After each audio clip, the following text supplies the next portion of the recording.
devez comprendre que le monde spirituel est un monde de souvenirs. Et vous devez mettre beaucoup de souvenirs sous la terre. Partout où vous pouvez aider les gens. Là où vous voyez une veuve, vous voyez un orphelin, vous voyez les nécessités, vous voyez des gens qui souffrent. Si vous pouvez faire quelque chose, faites-le. Aidez ces personnes-là. La Bible dit, celui qui donne aux pauvres prête à l'Éternel. Vous voyez que quand vous aidez un pauvre, vous êtes en train de prêter à l'Éternel. Et l'Éternel, le Dieu que nous servons, il ne peut pas dormir avec la dette d'une personne. Finit toujours par payer les dettes. Cela est écrit dans Hébreux chapitre 6. Dieu est tellement juste qu'il ne peut pas oublier le bienfait. Que ce bienfait-là soit fait au niveau de la famille. Que cela soit fait à l'église. Que cela soit fait à l'étranger. Que cela soit fait aux étrangers. Dieu se souviendra de cela. Il n'est pas injuste pour oublier le bienfait que nous avons fait à cause de son nom. Tout ce que tu fais à cause du nom de l'Éternel. Parce qu'on peut donner à l'église pour se faire voir. On peut donner aux autres pour que les gens sentent que nous avons de l'argent. Mais lorsque vous faites pour le nom de l'Éternel, ce bienfait-là ne sera pas perdu. Sera inscrit dans le livre de souvenirs. Et une fois cela sera inscrit, ça ne sera pas seulement pour toi, ça sera aussi pour ta postérité. C'est le texte de départ de Genèse 17, 7. Dieu dit à Abraham, j'établirai une alliance entre toi et moi. Et selon leur génération, remarquez que la Bible dit ça sera une alliance perpétuelle. Ça veut dire que les actes que nous posons sont des actes qui restent des actes perpétuels. La malédiction est plus bas que la bénédiction.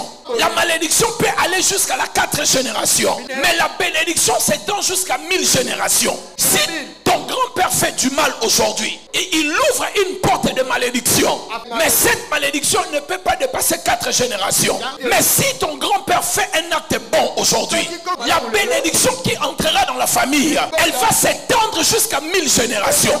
C'est pour cela Dieu, au lieu de dire ici 1000 générations, il dit à Abraham, ça sera une alliance perpétuelle, en vertu de laquelle je serai ton Dieu et celui de ta postérité. Donc quand quelqu'un met les souvenirs dans la mémoire de Dieu, Dieu ne le bénit pas seulement, Dieu bénit aussi sa postérité. Donc c'est à nous de suivre cela, de mettre des souvenirs sous la terre, d'aider les gens et faire tout ce que nous pouvons faire pour que nous soyons enregistrés dans les livres de Dieu.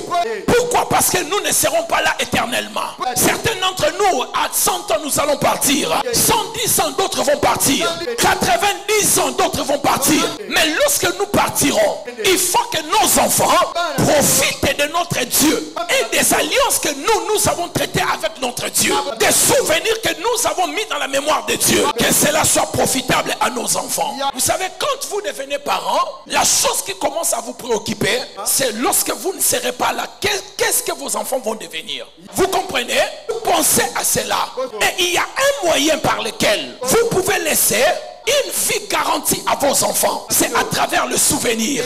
Parce que ce que vous ferez pour Dieu, la manière dont vous allez aider les autres, Dieu a dit, je traiterai avec toi une alliance auquel ça descendra aussi sur tes enfants. Vous savez, aujourd'hui, les sociétés d'assurance sont des seules sociétés qui continueront à faire de l'argent. Les sociétés d'assurance, elles auront toujours l'argent parce qu'elles assurent les sinistrés. Vous comprenez, mes bien-aimés? J'achète ma voiture.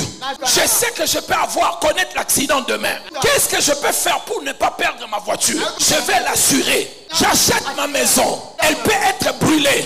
Pour que cela n'arrive pas, ou si cela arrivait, comment je peux récupérer ma maison? Je vais l'assurer. Nous, toute personne qui a peur de l'avenir a besoin d'une assurance. Et les sociétés d'assurance garantissent l'avenir des gens.